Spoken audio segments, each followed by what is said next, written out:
Right. So we're closing the shop. Indeed. And not for the reason that seems to be going around of the present world situation, but more one of human nature, I think. Don't know. Do you want to start, or shall I? Yeah, I think it's to do with value, really. I mean, ultimately, you're putting for a company like us that builds bespoke platforms for customers. All of them, there are no two things that are the same, and the projects are typically multi-million, or parts of network can be lower than that. But we build bespoke solutions that other people can't do, because everything we've got has been truly in the cloud for years, and there's few, if any, can say that. I think the issue came to us probably a couple of years ago when we looked at channels to market. We were getting a lot of inquiries from customers who typically they had the sales and marketing, they had the distribution, they had somewhat of a USP. Our barrier to entry, we could make very low if we gave them something off the shelf. And the purpose of the shop was to give them something off the shelf.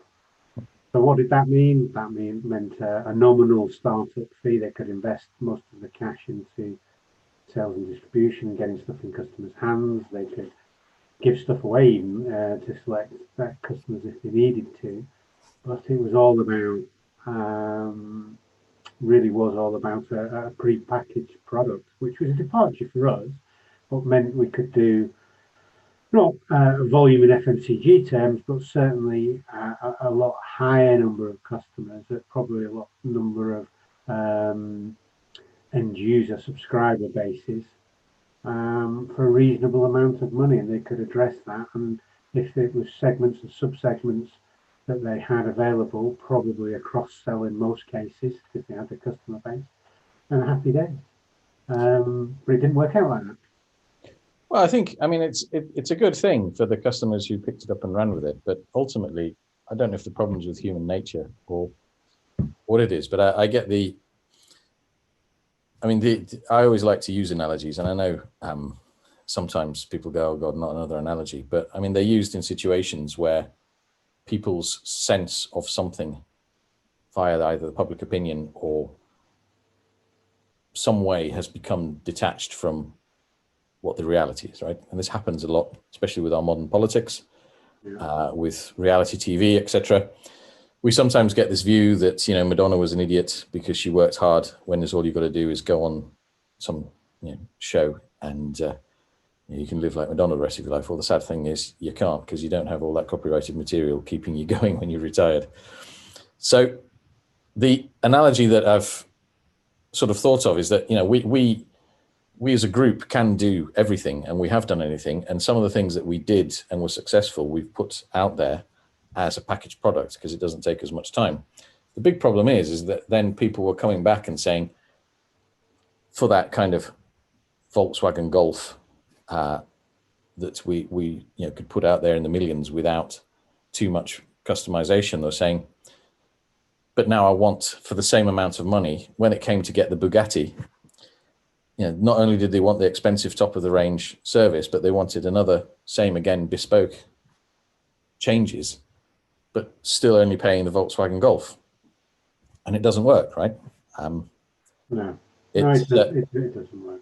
It doesn't work, and I think what we were finding, and it was a lot of the times death by a thousand cuts in terms of that bespoking, whereas the customer, because they weren't telco people generally, they had a basic knowledge, which is why they came in and they saw the opportunity. But once you get past the sales and marketing commercial side of it, it's a very different conversation. And if you look therefore at the execution of this technically, it was and another thing, and can have another thing, and each one of it's in isolation probably was very doable, and we did what we could, but you put them together as a package, and it's quite a lot of bespoking. And the trouble is, you can't pre-package that bespoking by its very nature, and you keep going back to customers. And at some point, you've sunk a lot of costs, you've sunk a lot of time and investment, none of which you can recruit. At what point do you say no to a customer that has probably paid you only $10,000, $20,000, maybe everything up to $50,000, and say no to them because actually the volume of work they're having to do, you would do for another customer where you put a platform in, and it may be half the time of that platform, but that platform will pay you multiple millions. And therefore, you've got two choices. You either don't do the lower end of the business, the long tail, as they would say, or you start to recruit to do that, and it just becomes uneconomic to do so. And I think that ultimately led to us been kicking this idea around and closing the shop for quite a considerable period. And with everything else going on in the world, I guess it didn't become a difficult decision. No, it's not, but it was good. It allowed us to show what we could do. It's put some interesting things out there. And, but yeah, I think it got us out there, I think, as well. Yeah, but we just need, I think, a bit of a shift. There are some models that aren't quite right at the moment. Like, I mean, we even see this with, whilst it's worked in gaming, the freemium model hasn't always worked in other areas. The idea of getting something out there, I honestly think some of the easiest MVNOs I did is when it was in the hard old days, when there was such a pressure of an investment that was needed in a time and the amount of people in it, that you had to do it by a certain amount of time. Yeah. And all that I see that has gone, the easier you make it for somebody to get a golf, sorry, back to the analogies, but the easier you make it, the less they appreciate it. And I think the other thing is that, like you touched on it as well, saying about, people, the experience, etc. At the end of the day, you just need to be focused on a simple product. And a lot of the work that we were doing to get people to be bespoke is because they didn't value how much work went in it for anybody, let alone ourselves. But if they didn't value how much work it was for us to do something bespoke versus something that's simple, they then undervalued how much work it is for them. Because at the end of the day, the more complicated you make a product, the harder it is to sell. So the more marketing money you have to put in, the more effort you need to put in, the more people you need to put in. And so it just doesn't work, right? And I suppose that's the reason why nobody, if you look at the cost of accessories, you can buy a 250 grand Rolls Royce and spend another 250 or even $500,000 customizing it, which God knows why people do that. It's like the leather's quite nice as it is. You've got 50 options. I mean, choose one. It's not that hard, is it? I don't know why you have to be, but then I'm not the target audience. But, by the time you get down to a small car, you're not going to buy a £20,000 Golf and then spend 20,000 on extras. What they're actually asking us is to go and do all the bespoking that would do for a full platform. And it's like, well, anyway. So, yeah, I mean, I think it's been good in that we've demonstrated one thing in that so the reason we did initially was because a lot of customers were spending the same time again getting an e-commerce platform out there, and it's not easy because you have very simple ones that you can't integrate the APIs, like a Shopify fully hosted, or people were then going and building their own e-commerce business.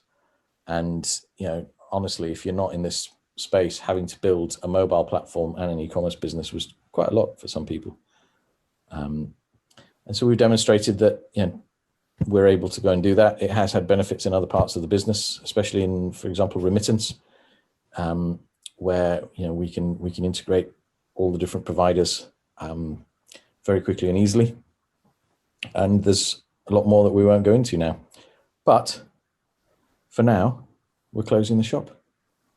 Don't know what we're going to put there actually. For Christmas, we should put. Should we sell Christmas jumpers and things for a bit?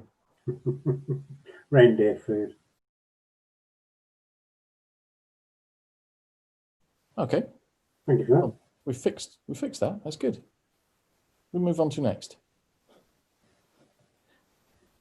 I think lunchtime, isn't it? Indeed. Our work here is done.